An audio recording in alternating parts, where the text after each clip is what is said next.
ಮತ್ತಷ್ಟು ಅಪ್ಡೇಟ್ಸ್ಗಳನ್ನು ಗಮನಿಸ್ತಾ ಹೋಗೋಣ. ಈ ಮುಸುಕುದಾರಿ ದೂರುದಾರ ಚಿನ್ನಯ್ಯನಿಗೆ ಸಂಬಂಧಪಟ್ಟಂತೆ ಮತ್ತೊಂದು ಎಕ್ಸ್ಕ್ಲೂಸಿವ್ ಸ್ಟೋರಿ ಇದೆ.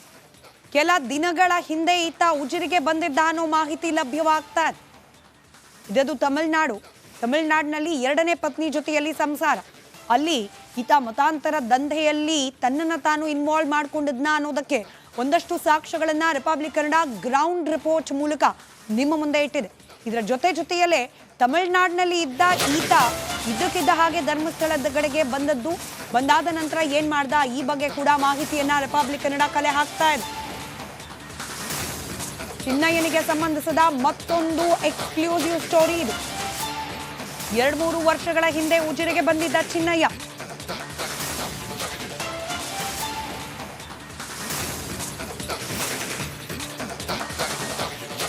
ಸಫಾಯಿ ಕರ್ಮಚಾರಿಯಾಗಿ ಕೆಲಸಕ್ಕೆ ಸೇರಿದ್ದ. ರಿಪಬ್ಲಿಕ್ ಕನ್ನಡಕ್ಕೆ ಈ ಬಗ್ಗೆ ಕಾಂಟ್ರಾಕ್ಟರ್ ರಾಮಚಂದ್ರ ಶೆಟ್ಟಿ ಎಕ್ಸ್ಕ್ಲೂಸಿವ್ ಹೇಳಿಕೆ ನೀಡಿದ್ದಾರೆ.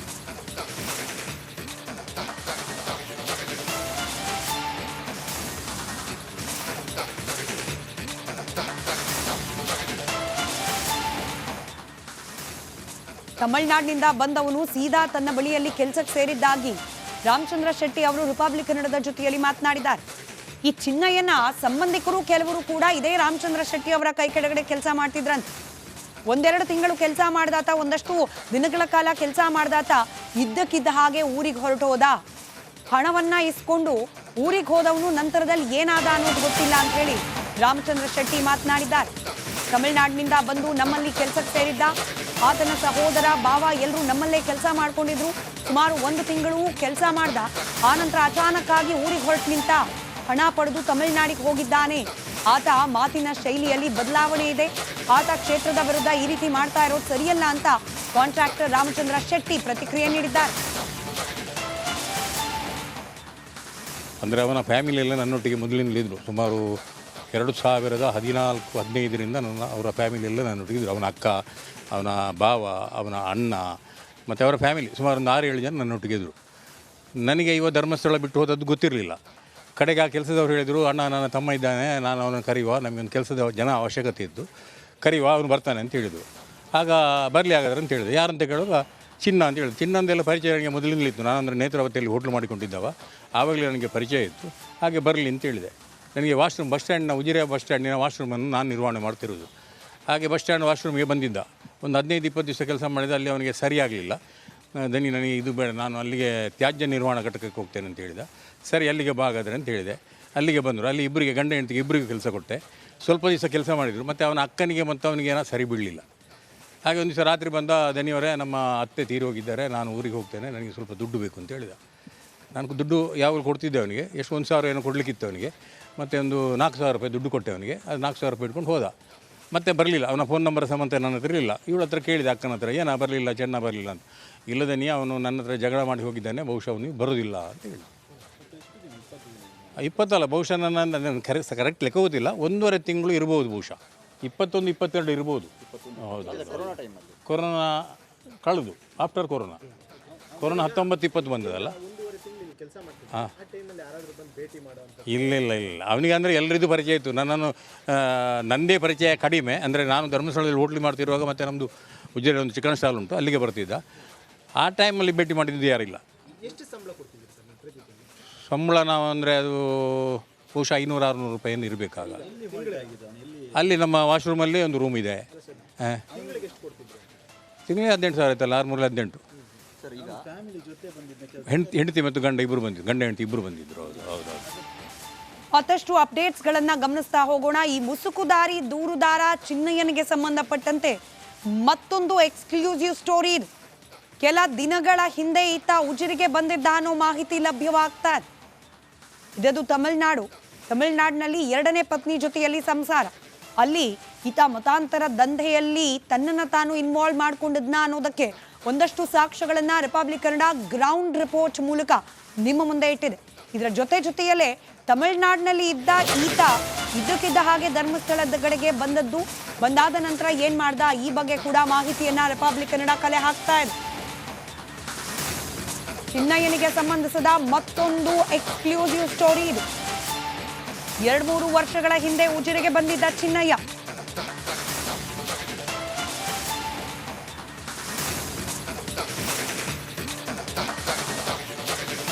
ಸಫಾಯಿ ಕರ್ಮಚಾರಿಯಾಗಿ ಕೆಲಸಕ್ಕೆ ಸೇರಿದ್ದ.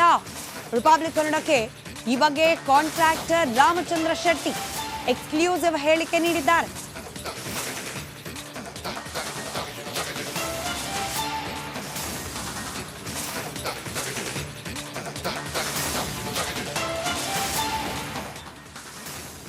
ತಮಿಳುನಾಡಿನಿಂದ ಬಂದವನು ಸೀದಾ ತನ್ನ ಬಳಿಯಲ್ಲಿ ಕೆಲಸಕ್ಕೆ ಸೇರಿದ್ದಾಗಿ ರಾಮಚಂದ್ರ ಶೆಟ್ಟಿ ಅವರು ರಿಪಬ್ಲಿಕ್ ಕನ್ನಡದ ಜೊತೆಯಲ್ಲಿ ಮಾತನಾಡಿದ್ದಾರೆ. ಈ ಚಿನ್ನಯ್ಯನ ಸಂಬಂಧಿಕರು ಕೆಲವರು ಕೂಡ ಇದೇ ರಾಮಚಂದ್ರ ಶೆಟ್ಟಿ ಅವರ ಕೈ ಕೆಳಗಡೆ ಕೆಲಸ ಮಾಡ್ತಿದ್ರಂತೆ. ಒಂದೆರಡು ತಿಂಗಳು ಕೆಲಸ ಮಾಡ್ದಾತ, ಒಂದಷ್ಟು ದಿನಗಳ ಕಾಲ ಕೆಲಸ ಮಾಡ್ದಾತ ಇದ್ದಕ್ಕಿದ್ದ ಹಾಗೆ ಊರಿಗೆ ಹೊರಟೋದ. ಹಣವನ್ನ ಇಸ್ಕೊಂಡು ಊರಿಗೆ ಹೋದವನು ನಂತರದಲ್ಲಿ ಏನಾದ ಅನ್ನೋದು ಗೊತ್ತಿಲ್ಲ ಅಂತ ಹೇಳಿ ರಾಮಚಂದ್ರ ಶೆಟ್ಟಿ ಮಾತನಾಡಿದ್ದಾರೆ. ತಮಿಳುನಾಡಿನಿಂದ ಬಂದು ನಮ್ಮಲ್ಲಿ ಕೆಲಸಕ್ಕೆ ಸೇರಿದ್ದ. ಆತನ ಸಹೋದರ, ಭಾವ ಎಲ್ಲರೂ ನಮ್ಮಲ್ಲೇ ಕೆಲಸ ಮಾಡ್ಕೊಂಡಿದ್ರು. ಸುಮಾರು 1 ತಿಂಗಳು ಕೆಲಸ ಮಾಡ್ದ. ಆನಂತರ ಅಚಾನಕ್ ಆಗಿ ಊರಿಗೆ ಹೊರಟು ನಿಂತ. ಹಣ ಪಡೆದು ತಮಿಳುನಾಡಿಗೆ ಹೋಗಿದ್ದಾನೆ. ಆತ ಮಾತಿನ ಶೈಲಿಯಲ್ಲಿ ಬದಲಾವಣೆ ಇದೆ. ಆತ ಕ್ಷೇತ್ರದ ವಿರುದ್ಧ ಈ ರೀತಿ ಮಾಡ್ತಾ ಇರೋದು ಸರಿಯಲ್ಲ ಅಂತ ಕಾಂಟ್ರಾಕ್ಟರ್ ರಾಮಚಂದ್ರ ಶೆಟ್ಟಿ ಪ್ರತಿಕ್ರಿಯೆ ನೀಡಿದ್ದಾರೆ. ಅಂದರೆ ಅವನ ಫ್ಯಾಮಿಲಿ ಎಲ್ಲ ನನ್ನೊಟ್ಟಿಗೆ ಮೊದಲಿನಲ್ಲಿದ್ದರು. ಸುಮಾರು 2014-15ರಿಂದ ಅವರ ಫ್ಯಾಮಿಲಿ ಎಲ್ಲ ನನ್ನೊಟ್ಟಿಗಿದ್ರು. ಅವನ ಅಕ್ಕ, ಅವನ ಭಾವ, ಅವನ ಅಣ್ಣ ಮತ್ತು ಅವರ ಫ್ಯಾಮಿಲಿ ಸುಮಾರು 6-7 ಜನ ನನ್ನೊಟ್ಟಿಗಿದ್ರು. ನನಗೆ ಧರ್ಮಸ್ಥಳ ಬಿಟ್ಟು ಹೋದದ್ದು ಗೊತ್ತಿರಲಿಲ್ಲ. ಕಡೆಗೆ ಆ ಕೆಲಸದವ್ರು ಹೇಳಿದರು, ಅಣ್ಣ ನನ್ನ ತಮ್ಮ ಇದ್ದಾನೆ, ನಾನು ಅವನನ್ನು ಕರೆಯುವ, ನಮಗೊಂದು ಕೆಲಸದ ಜನ ಅವಶ್ಯಕತೆ ಇದ್ದು ಕರೆಯುವ, ಅವನು ಬರ್ತಾನೆ ಅಂತ ಹೇಳಿದರು. ಆಗ ಬರಲಿ ಹಾಗಾದ್ರೆ ಅಂತ ಹೇಳಿದೆ. ಯಾರಂತ ಕೇಳುವಾಗ ಚಿನ್ನ ಅಂತ ಹೇಳಿದ್ರು. ಚಿನ್ನಂದೆಲ್ಲ ಪರಿಚಯ ನನಗೆ ಮೊದಲಿನಲ್ಲಿತ್ತು. ನಾನಂದರೆ ನೇತ್ರಾವತಿಯಲ್ಲಿ ಹೋಟ್ಲು ಮಾಡಿಕೊಂಡಿದ್ದವ, ಆವಾಗಲೇ ನನಗೆ ಪರಿಚಯ ಇತ್ತು. ಹಾಗೆ ಬರಲಿ ಅಂತ ಹೇಳಿದೆ. ನನಗೆ ವಾಶ್ರೂಮ್ ಉಜಿರೆ ಬಸ್ ಸ್ಟ್ಯಾಂಡಿನ ವಾಶ್ರೂಮನ್ನು ನಾನು ನಿರ್ವಹಣೆ ಮಾಡ್ತಿರೋದು. ಹಾಗೆ ಬಸ್ ಸ್ಟ್ಯಾಂಡ್ ವಾಶ್ರೂಮ್ಗೆ ಬಂದಿದ್ದ. ಒಂದು 15-20 ದಿವಸ ಕೆಲಸ ಮಾಡಿದ. ಅಲ್ಲಿ ಅವನಿಗೆ ಸರಿಯಾಗಲಿಲ್ಲ. ದನಿ ನನಗೆ ಇದು ಬೇಡ, ನಾನು ಅಲ್ಲಿಗೆ ತ್ಯಾಜ್ಯ ನಿರ್ವಹಣಾ ಘಟಕಕ್ಕೆ ಹೋಗ್ತೇನೆ ಅಂತ ಹೇಳಿದ. ಸರಿ, ಅಲ್ಲಿಗೆ ಬಾಗಾದ್ರೆ ಅಂತ ಹೇಳಿದೆ. ಅಲ್ಲಿಗೆ ಬಂದರು. ಅಲ್ಲಿ ಇಬ್ಬರಿಗೆ, ಗಂಡ ಹೆಂಡತಿಗೆ ಇಬ್ಬರಿಗೂ ಕೆಲಸ ಕೊಟ್ಟೆ. ಸ್ವಲ್ಪ ದಿವಸ ಕೆಲಸ ಮಾಡಿದರು. ಮತ್ತು ಅವನ ಅಕ್ಕನಿಗೆ ಮತ್ತು ಅವನಿಗೆ ಏನೋ ಸರಿ ಬೀಳಲಿಲ್ಲ. ಹಾಗೆ ಒಂದು ದಿವಸ ರಾತ್ರಿ ಬಂದ, ದನಿಯವರೇ ನಮ್ಮ ಅತ್ತೆ ತೀರಿ ಹೋಗಿದ್ದಾರೆ, ನಾನು ಊರಿಗೆ ಹೋಗ್ತೇನೆ, ನನಗೆ ಸ್ವಲ್ಪ ದುಡ್ಡು ಬೇಕು ಅಂತ ಹೇಳಿದ. ನಾನು ದುಡ್ಡು ಯಾವಾಗ ಕೊಡ್ತಿದ್ದೆ ಅವನಿಗೆ, ಎಷ್ಟು 1,000 ಏನೋ ಕೊಡಲಿಕ್ಕಿತ್ತು ಅವನಿಗೆ. ಮತ್ತು ಒಂದು 4,000 ರೂಪಾಯಿ ದುಡ್ಡು ಕೊಟ್ಟೆ ಅವನಿಗೆ. ಅದು 4,000 ರೂಪಾಯಿ ಇಟ್ಕೊಂಡು ಹೋದ. ಮತ್ತೆ ಬರಲಿಲ್ಲ. ಅವನ ಫೋನ್ ನಂಬರ್ ಸಮೇತ ನನ್ನ ಹತ್ರ ಇರಲಿಲ್ಲ. ಇವಳ ಹತ್ರ ಕೇಳಿದೆ, ಅಕ್ಕನ ಹತ್ರ, ಏನ ಬರಲಿಲ್ಲ, ಚೆನ್ನ ಬರಲಿಲ್ಲ ಅಂತ. ಇಲ್ಲದೆ ಅವನು ನನ್ನ ಹತ್ರ ಜಗಳ ಮಾಡಿ ಹೋಗಿದ್ದಾನೆ, ಬಹುಶಃ ಅವನಿಗೆ ಬರೋದಿಲ್ಲ ಅಂತ ಹೇಳಿ. 20 ಅಲ್ಲ, ಬಹುಶಃ ನನ್ನ ಕರೆಕ್ಟ್ ಲೆಕ್ಕ ಗೊತ್ತಿಲ್ಲ, 1.5 ತಿಂಗಳು ಇರ್ಬೋದು ಬಹುಶಃ. 21-22 ಇರ್ಬೋದು. ಹೌದು, ಕೊರೋನಾ ಕಳೆದು ಆಫ್ಟರ್ ಕೊರೋನಾ 19-20 ಬಂದದಲ್ಲ. ಹಾಂ, ಇಲ್ಲ ಅವನಿಗೆ ಅಂದರೆ ಎಲ್ಲರಿಗೂ ಪರಿಚಯ ಇತ್ತು. ನನ್ನನ್ನು ನನ್ನದೇ ಪರಿಚಯ ಕಡಿಮೆ. ಅಂದರೆ ನಾನು ಧರ್ಮಸ್ಥಳದಲ್ಲಿ ಹೋಟ್ಲಿ ಮಾಡ್ತಿರುವಾಗ, ಮತ್ತು ನಮ್ಮದು ಉಜಿರೆ ಒಂದು ಚಿಕನ್ ಸ್ಟಾಲ್ ಉಂಟು, ಅಲ್ಲಿಗೆ ಬರ್ತಿದ್ದ. ಆ ಟೈಮಲ್ಲಿ ಭೇಟಿ ಮಾಡಿದ್ದು ಯಾರಿಲ್ಲ. ಸಂಬಳ ನಾವು ಅಂದರೆ ಅದು ಬಹುಶಃ 500-600 ರೂಪಾಯಿಯನ್ನು ಇರಬೇಕಾಗ.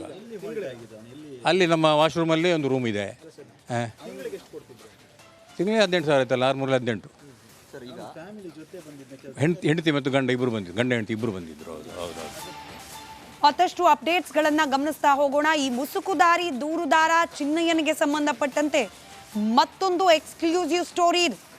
ಕೆಲ ದಿನಗಳ ಹಿಂದೆ ಈತ ಉಜಿರಿಗೆ ಬಂದಿದ್ದ ಅನ್ನೋ ಮಾಹಿತಿ ಲಭ್ಯವಾಗ್ತಾ ಇದೆ.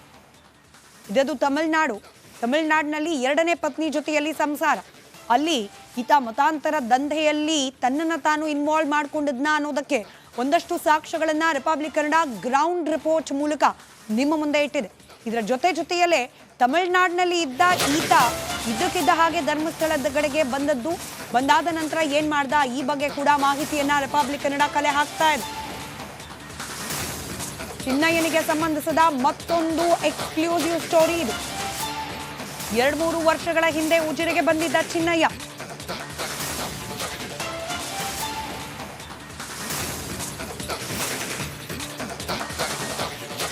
ಸಫಾಯಿ ಕರ್ಮಚಾರಿಯಾಗಿ ಕೆಲಸಕ್ಕೆ ಸೇರಿದ್ದ. ರಿಪಬ್ಲಿಕ್ ಕನ್ನಡಕ್ಕೆ ಈ ಬಗ್ಗೆ ಕಾಂಟ್ರಾಕ್ಟರ್ ರಾಮಚಂದ್ರ ಶೆಟ್ಟಿ ಎಕ್ಸ್ಕ್ಲೂಸಿವ್ ಹೇಳಿಕೆ ನೀಡಿದ್ದಾರೆ.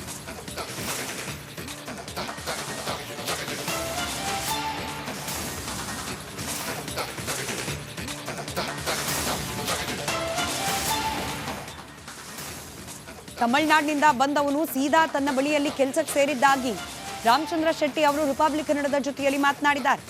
ಈ ಚಿನ್ನಯ್ಯನ ಸಂಬಂಧಿಕರು ಕೆಲವರು ಕೂಡ ಇದೇ ರಾಮಚಂದ್ರ ಶೆಟ್ಟಿ ಅವರ ಕೈ ಕೆಳಗಡೆ ಕೆಲಸ ಮಾಡ್ತಿದ್ರಂತೆ. ಒಂದೆರಡು ತಿಂಗಳು ಕೆಲಸ ಮಾಡ್ದಾತ, ಒಂದಷ್ಟು ದಿನಗಳ ಕಾಲ ಕೆಲಸ ಮಾಡ್ದಾತ ಇದ್ದಕ್ಕಿದ್ದ ಹಾಗೆ ಊರಿಗೆ ಹೊರಟೋದ. ಹಣವನ್ನ ಇಸ್ಕೊಂಡು ಊರಿಗೆ ಹೋದವನು ನಂತರದಲ್ಲಿ ಏನಾದ ಅನ್ನೋದು ಗೊತ್ತಿಲ್ಲ ಅಂತ ಹೇಳಿ ರಾಮಚಂದ್ರ ಶೆಟ್ಟಿ ಮಾತನಾಡಿದ್ದಾರೆ. ತಮಿಳುನಾಡಿನಿಂದ ಬಂದು ನಮ್ಮಲ್ಲಿ ಕೆಲಸಕ್ಕೆ ಸೇರಿದ್ದ. ಆತನ ಸಹೋದರ, ಭಾವ ಎಲ್ಲರೂ ನಮ್ಮಲ್ಲೇ ಕೆಲಸ ಮಾಡ್ಕೊಂಡಿದ್ರು. ಸುಮಾರು 1 ತಿಂಗಳು ಕೆಲಸ ಮಾಡ್ದ. ಆನಂತರ ಅಚಾನಕ್ ಆಗಿ ಊರಿಗೆ ಹೊರಟು ನಿಂತ. ಹಣ ಪಡೆದು ತಮಿಳುನಾಡಿಗೆ ಹೋಗಿದ್ದಾನೆ. ಆತ ಮಾತಿನ ಶೈಲಿಯಲ್ಲಿ ಬದಲಾವಣೆ ಇದೆ. ಆತ ಕ್ಷೇತ್ರದ ವಿರುದ್ಧ ಈ ರೀತಿ ಮಾಡ್ತಾ ಇರೋದು ಸರಿಯಲ್ಲ ಅಂತ ಕಾಂಟ್ರಾಕ್ಟರ್ ರಾಮಚಂದ್ರ ಶೆಟ್ಟಿ ಪ್ರತಿಕ್ರಿಯೆ ನೀಡಿದ್ದಾರೆ. ಅಂದರೆ ಅವನ ಫ್ಯಾಮಿಲಿ ಎಲ್ಲ ನನ್ನೊಟ್ಟಿಗೆ ಮೊದಲಿನಲ್ಲಿದ್ದರು. ಸುಮಾರು 2014-15ರಿಂದ ಅವರ ಫ್ಯಾಮಿಲಿ ಎಲ್ಲ ನನ್ನೊಟ್ಟಿಗಿದ್ರು. ಅವನ ಅಕ್ಕ, ಅವನ ಭಾವ, ಅವನ ಅಣ್ಣ ಮತ್ತು ಅವರ ಫ್ಯಾಮಿಲಿ ಸುಮಾರು 6-7 ಜನ ನನ್ನೊಟ್ಟಿಗಿದ್ರು. ನನಗೆ ಧರ್ಮಸ್ಥಳ ಬಿಟ್ಟು ಹೋದದ್ದು ಗೊತ್ತಿರಲಿಲ್ಲ. ಕಡೆಗೆ ಆ ಕೆಲಸದವ್ರು ಹೇಳಿದರು, ಅಣ್ಣ ನನ್ನ ತಮ್ಮ ಇದ್ದಾನೆ, ನಾನು ಅವನನ್ನು ಕರೆಯುವ, ನಮಗೊಂದು ಕೆಲಸದ ಜನ ಅವಶ್ಯಕತೆ ಇದ್ದು ಕರೆಯುವ, ಅವನು ಬರ್ತಾನೆ ಅಂತ ಹೇಳಿದರು. ಆಗ ಬರಲಿ ಹಾಗಾದ್ರೆ ಅಂತ ಹೇಳಿದೆ. ಯಾರಂತ ಕೇಳುವಾಗ ಚಿನ್ನ ಅಂತ ಹೇಳಿದ್ರು. ಚಿನ್ನಂದೆಲ್ಲ ಪರಿಚಯ ನನಗೆ ಮೊದಲಿನಲ್ಲಿತ್ತು. ನಾನಂದರೆ ನೇತ್ರಾವತಿಯಲ್ಲಿ ಹೋಟ್ಲು ಮಾಡಿಕೊಂಡಿದ್ದವ, ಆವಾಗಲೇ ನನಗೆ ಪರಿಚಯ ಇತ್ತು. ಹಾಗೆ ಬರಲಿ ಅಂತ ಹೇಳಿದೆ. ನನಗೆ ವಾಶ್ರೂಮ್ ಉಜಿರೆ ಬಸ್ ಸ್ಟ್ಯಾಂಡಿನ ವಾಶ್ರೂಮನ್ನು ನಾನು ನಿರ್ವಹಣೆ ಮಾಡ್ತಿರೋದು. ಹಾಗೆ ಬಸ್ ಸ್ಟ್ಯಾಂಡ್ ವಾಶ್ರೂಮ್ಗೆ ಬಂದಿದ್ದ. ಒಂದು 15-20 ದಿವಸ ಕೆಲಸ ಮಾಡಿದ. ಅಲ್ಲಿ ಅವನಿಗೆ ಸರಿಯಾಗಲಿಲ್ಲ. ದನಿ ನನಗೆ ಇದು ಬೇಡ, ನಾನು ಅಲ್ಲಿಗೆ ತ್ಯಾಜ್ಯ ನಿರ್ವಹಣಾ ಘಟಕಕ್ಕೆ ಹೋಗ್ತೇನೆ ಅಂತ ಹೇಳಿದ. ಸರಿ, ಅಲ್ಲಿಗೆ ಬಾಗಾದ್ರೆ ಅಂತ ಹೇಳಿದೆ. ಅಲ್ಲಿಗೆ ಬಂದರು. ಅಲ್ಲಿ ಇಬ್ಬರಿಗೆ, ಗಂಡ ಹೆಂಡತಿಗೆ ಇಬ್ಬರಿಗೂ ಕೆಲಸ ಕೊಟ್ಟೆ.